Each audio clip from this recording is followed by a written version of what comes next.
Oscilloscopes have always been the tool of choice for engineers debugging electronic devices.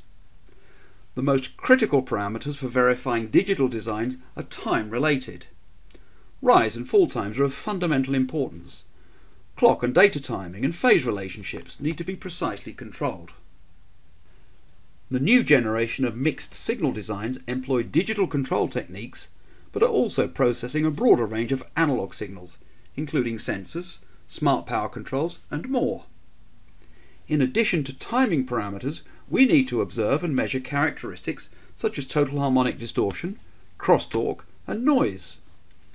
A conventional oscilloscope with 8 bits vertical resolution delivers 256 levels, which is fine for timing measurements, but for mixed signal designs the required oscilloscope specifications are more challenging.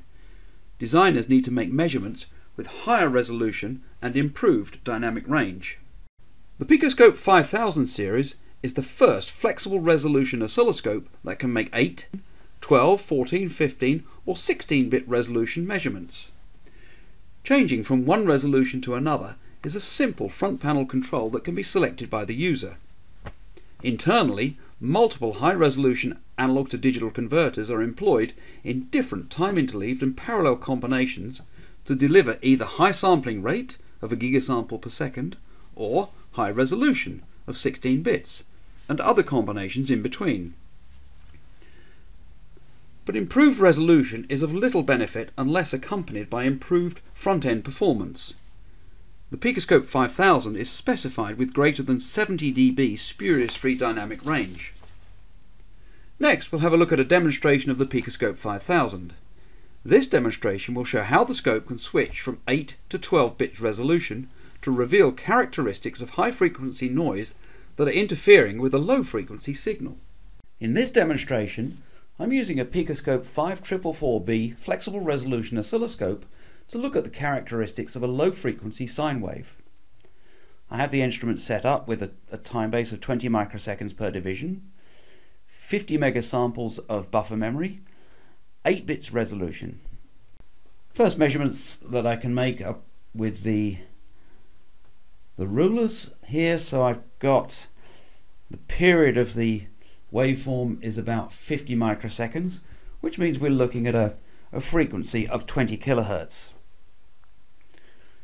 I can use the horizontal rulers to look at the amplitude, so the peak-to-peak amplitude of the waveform is about 1.85 volts.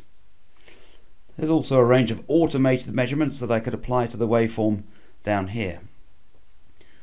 But looking at that waveform, I can tell that it's not perfect. There is some noise that is affecting the characteristics of that waveform, and I'd like to investigate that noise in a bit more detail. Most oscilloscopes have an average function which delivers a mathematically averaged trace of the acquired waveform. So we can do that and see if it helps us to characterize the noise that we're seeing on this sine wave. So if we go to math channels, average, that's going to give us by default an average of the last 16 acquired waveforms. Turn that on and we can see the average waveform there, the one in the black trace there. If I just freeze that for a moment and look in a little more detail at what it's captured with the zoom button here, well, we can see again the blue channel is the zoomed in version of the 8-bit acquired waveform, and the black channel is the average waveform. It's certainly cleaned up the information that we captured previously, and we can see a few little peaks and troughs in there, but it's not really giving us any useful information about the noise that is sitting on the top of the low frequency sine wave. So we need to find another technique. Some oscilloscopes offer a high resolution mode which uses a boxcar moving average to generate an improved resolution image of the waveform. And we have that on the PicoScope too. So if I go into the channel menu here, we call it resolution enhancement, and we can choose the number of bits of resolution enhancement that we want to achieve. So we'll go all the way up to 12 bits enhanced resolution here and see what it does for us. So we've acquired the waveform. We'll zoom in again, and again we're seeing some interesting information, but the shape of the noise that is sitting on the top of the sine wave, it looks a little strange. It looks odd and difficult to analyze at this point, so it still hasn't really given us the information that we need to draw any firm conclusions about the characteristics of that noise, and from there what we might do about it.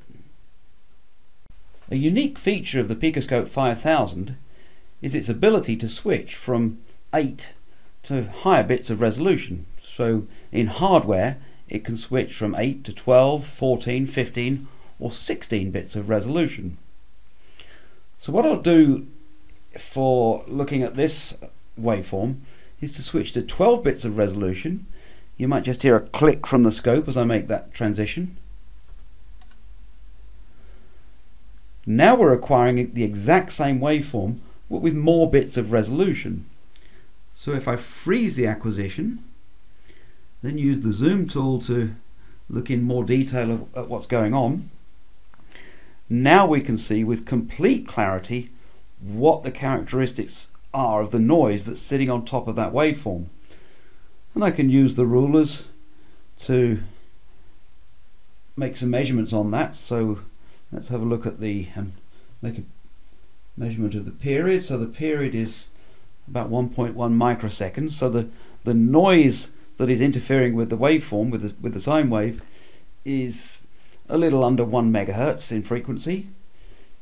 In amplitude we're looking at about, let's see here, about 37 millivolts. But probably even more important than that, we can look at the characteristics of it. We can see that it is a triangular waveform that is noise that's sitting on top of that sine wave. So that gives us the information that we need to go and search for the source of the noise that is causing the problems to the acquired waveform that we saw in the first place. We're now seeing it with good clarity, enough to make measurements and draw conclusions which will help us to find the root cause of the problem. In summary, we've seen that the PicoScope 5000 series has a novel architecture in which multiple high-resolution analog to digital converters are used in different combinations to boost either the sampling rate or the resolution. The oscilloscope can sample at 1 gigasample per second with 8 bits resolution, or 500 megasamples per second at 12 bits. It can be increased to 14 bits at 125 megasamples per second per channel, revealing every detail of a signal in a crystal clear display and better than 70 dB spurious-free dynamic range. If only 2 channels are required, then resolution can be increased to 15 bits, and in single channel mode all the analog to digital converters are combined to give a 16-bit mode at 62.5 megasamples per second. For more information on PicoScope flexible resolution oscilloscopes, please visit our website at www.picotech.com.